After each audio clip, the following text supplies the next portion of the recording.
And that brings us to the next most common blockage I see in my day-to-day work, and that's the old chestnut of procrastination. Now, if you were to count up the amount of money procrastination has cost you in lost deals, investments not made, sound strategies you never got around to implementing, well, most people would be counting for a long time. For me, it was hundreds of thousands of dollars before I turned 40. Of course, the actual amount is irrelevant. We just know that it would be a big stack of money. Now, most people can relate to that and think we're done with examining procrastination. But let me ask you a couple of pointed questions on this subject. How much has procrastination cost you in relationship? How many people don't you see anymore simply because you didn't ring or call in? How many relatives are a little more distant than they could be because you failed to go to a family gathering or show up at a barbecue? What have you lost in personal confidence because you didn't take up the opportunity to give that speech or take on that extra project at work or skip the promotion that would have asked a bit more of you? How much has hesitation cost you in terms of lost opportunities that would have broadened your horizon, stretched your mind, and enhanced your self-belief? What's been the cost of procrastination because you were looking for assurances of success rather than diving in and making something work? How much time have you blown book facing, news reading, and TV watching?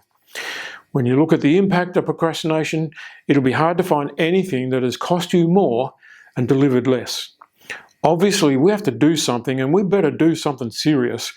If our lives are permeated with a concept that costs more time and energy than any other single phenomenon, then, after extracting so much of what we value from us, it just delivers grief and drama and regret, then we obviously have to do something, and we have to do that something urgently.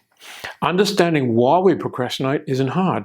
It's simply a fear-based mechanism designed to protect us from failure, embarrassment, shame, maybe even guilt.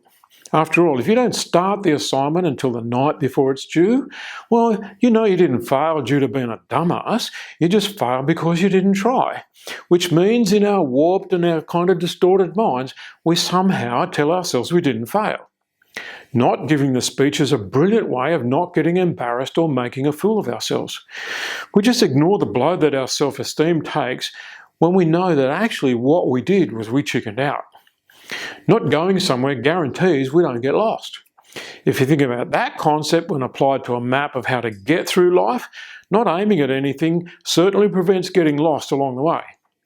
So procrastination, or what is more correctly referred to as inertia, looks like a foolproof mechanism for staying safe.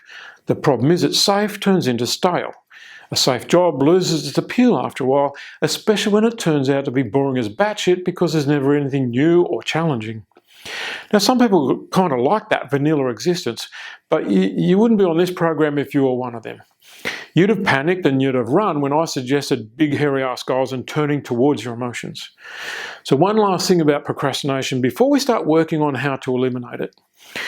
On some occasions, procrastination is actually me time. It serves that purpose well when we've been absolutely smashing it, or when we've been redlining it for too long and a break is actually necessary for us to keep functioning. So let's not say every bit of procrastination is evil, just the vast majority. Therefore, it makes sense to say that ending procrastination is one of the great secrets of success and a vital key in becoming unstoppable. So what are the strategies that work? First cab off the rank is recognition followed by commitment to doing something. Most of us aren't too bad at recognition. We kind of know that we're doing things that are easy so we can avoid doing the harder things on our list. The key is a commitment to act on recognition. Most of us have the experience of noting to ourselves that we are Facebooking beyond what's reasonable and that we should stop, but we keep going and another half an hour goes up in smoke. The single most effective trick here is to stand up. Regardless of whether you're reading a book, watching TV or doodling on a pad, standing up initiates a magical step. We end up on our feet, and whilst it's harder to read the book or watch TV, we can still manage it if we wanted to. But what happens though is we won't stay standing up for long. You see, we only ever stand up because we're ready for action. That's a basic human function. If we don't need to be on our feet, we sit or we lay down. So standing up is a staggeringly effective tool. Part of the reason is that you have to decide either to go back to procrastinating or do something worthwhile, even if all that is putting the garbage out. So I'm saying the number one most effective procrastination eradicator is standing up. Now the reason should be obvious. We don't stay standing up for long without deciding to do something, and it's this doing something that works. Let's summarize it by saying what happens is that we take some kind of action. The funny thing about this action is it's the most predictable creator of motivation.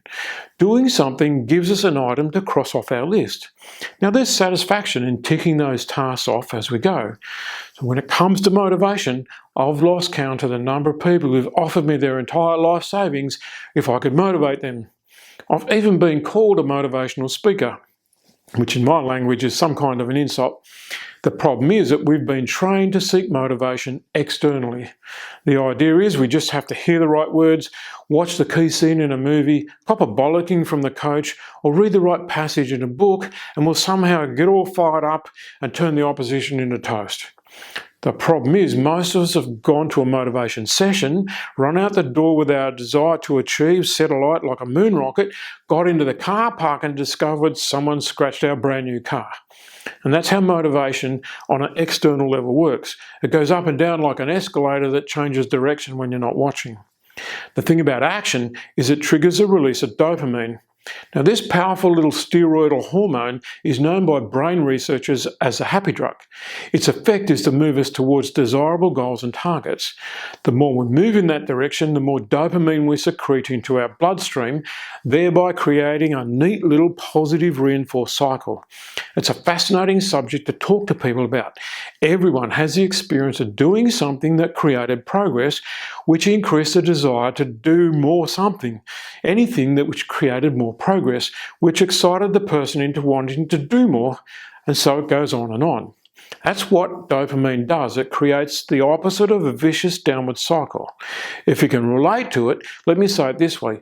Dopamine creates a gentle, upwards, positive cycle. Get on a dopamine run and you fall into flow.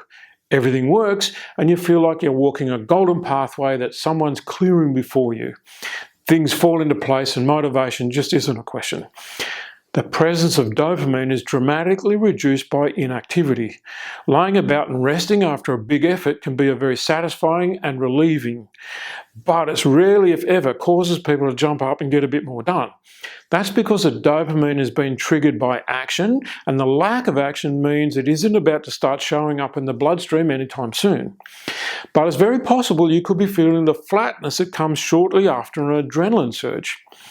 The movement that triggered the dopamine may very well have also triggered the release of adrenaline because it's fundamental to activity. But your body is constantly clearing chemicals out of its system, so the happy and satisfied feeling from the dopamine drifts away, and the tired, expended flatness triggered by the adrenaline, that starts to show up. So there you have it in its simplest form. Waiting until you feel motivated, waiting until you get the urge, waiting for the desire to have a crack at something, waiting for motivation to turn up and tap you on the shoulder, that's time wasted. It's never gonna happen.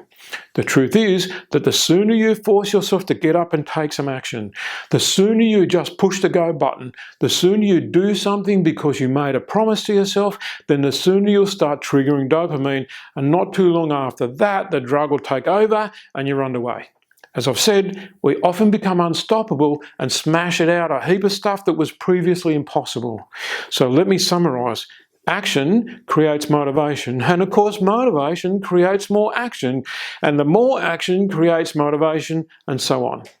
There's a million ways you can force action, but here's a couple to try between now and the next lesson. Get a training buddy. The evidence is that people who have a training partner turn up to the gym a lot more often than those who go on their own. That's simply because we won't let others down as easily as we would let ourselves down. But here's the kicker. A training partner will push you to go harder, to lift bigger weights or do more reps. In fact, you cannot lose. But you don't have to go to the gym. The training buddy system works equally as well for people who meet at the public library to write their books, or other people learning Spanish because they can practice conversation with each other. Next thing, put some rewards in place. Maybe you're the kind of person who responds to treats or rewards for progress. Now these things can be placed at milestones on your journey so that you can take pleasure in the progress that you've made so far. Now remember, Most goals are there because we see the attainment of them as a reward in itself. So encouragement along the way might just be the ticket for keeping the dopamine levels up. Next, minimise distractions. There's no doubt that we live in a distractive world. The competition for our attention is enough to keep the advertisers pulling their hair out. So it's little wonder that we can benefit from making the places where we need to be productive almost Spartan in their appeal. In fact, Silicon Valley is awash with a new diet known as the dopamine starvation plan. The idea is that you eliminate all pleasurable activities for a while so that your brain settles down and stops seeking the constant stimulation that keeps you wired. In other words, people are recognising that we're like a rampant 2-year-old refusing to go to bed, overtired, overstimulated and overwhelmed. Next, you can try eating the frog. If you haven't seen the various YouTube videos, the idea is that you tackle your most difficult task first each day. For most people, the most difficult has nothing to do with skill and everything to do with possible emotional upheaval. If there's a difficult conversation on the horizon, most people will put it off as long as possible, all the while quietly stewing over it and experiencing 3 out of 10 level of uncomfortableness because they know it's not going away. The problem is that quiet uncomfortableness permeates the day, just tinging it with poor performance to match the uneasiness. Smart cookies get that ugly thing dealt with first thing, so the rest of the day can be devoted to being as effective as possible. The analogy with the frog simply states that if you know you have to eat a frog today, do you want to eat it first, throw up and get on with your day, or spend all day knowing that at some point you're going to run out of options and you're going to have to eat it and throw up then? Now, I'm going to suggest a modification to the eat the frog concept, and it boils down to this. On many occasions, we don't have a frog to eat. We've just got a list of things to accomplish that would have taken your mother a week to do. And I see too many people tackle the day by starting with the things they either like to do or the ones that are easy. Now, whilst there's some value in ticking off a bunch of achievements early each day, most of us know we're just warming up. So here's what I recommend. Ask yourself what single task will move you furthest towards your goal for the effort involved. Not what's easiest or most enjoyable, but what's most important. What will pay me back the most for the energy that I put into it? And do whatever that thing is, because on some days that's going to be all you manage to get done. You know how it is. You can get to 2 o'clock in the afternoon and you've been distracted by other events so deeply all day that your own list remains untouched. You could even go as far as saying that if you can get that particular thing done before everyone else shows up at work, that would work. Personally, I work on that kind of thing after the gym, but before breakfast.